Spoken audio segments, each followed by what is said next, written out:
Geological Survey, prompting tsunami warnings as far as the island in the southern part of Japan is concerned. The powerful earthquake struck off Taiwan today, rocking the entire island and collapsing buildings as well.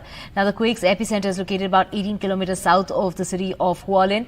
The U.S. tsunami warning system has issued that a tsunami warning, not just for Taiwan, but also areas of China and Japan. Several aftershocks have been felt, and this is Taiwan's strongest earthquake in 25 years. We have Suvam Paul, a senior producer of Taiwan Plus, joining us to get us more on this. Suvam, take us through, we're talking about the strongest earthquake that Taiwan's felt in over 25 years, which has triggered a tsunami warning. Take us through the devastation that has been reported due to this earthquake that took place. We are talking about a 7.4 magnitude earthquake.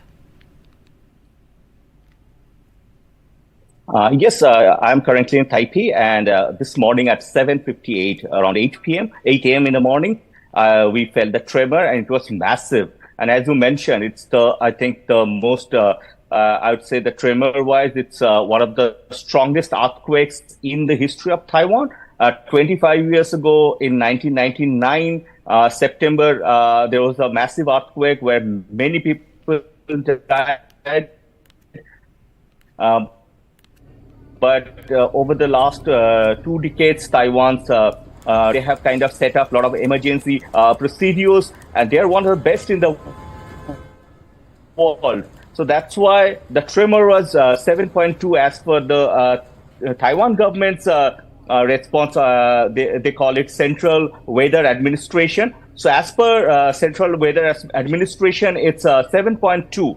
But yeah, different scales have set it. Some scales are saying it's 7.4, but it was quite devastating, I would say that. But Taiwan, the houses are built in such a way that it's earthquake proof to a great extent. So that's why even though we felt inside quite a massive tremor, but at the end of the day, you can't see too many houses or buildings collapse. Yeah, but near the epicenter, which is Hualien in eastern coast of Taiwan, in that place there are several houses, buildings collapsed, and in Taipei there are several metro or MRT routes. They have stopped service, and the high-speed railway, which is Taiwan's bullet train, that has been also stopped for almost an hour. So it's been quite a shocking scene here. Although Taiwanese, they are quite local Taiwanese, they are quite habituated with aftershocks, earthquakes over the last few decades. But still, I would say that various Taiwanese who are my close friends and colleagues, they are also shell-shocked by this morning jolt. Right. So when we talk about that earthquake, it was close to land and it's shallow and it's been felt all over Taiwan. Take us through, the epicenter being basically Hualien. So how populous is that area? And, when we talk about that tsunami warning that's been triggered, it's not just for Taiwan, but adjoining countries as well. Yes, Taiwan, as you know, it's surrounded by sea, all the sides, an island. So eastern coast, you have the Pacific Ocean. Hualien is facing Pacific Ocean. So there is a tsunami alert. And also Taiwan, especially Hualien, it's a mountainous region. There are some gorges, a lot of cliffs. So we have already seen a lot of cliffs are falling off. Some visuals coming from local, residents of Hualien. They have filmed already. So Taiwan is a mountainous region. At the same time, it has got Pacific Ocean on its eastern side. So there is a tsunami alert, and I must tell you that 2 years ago, in 2022, there was a big earthquake near Hualien.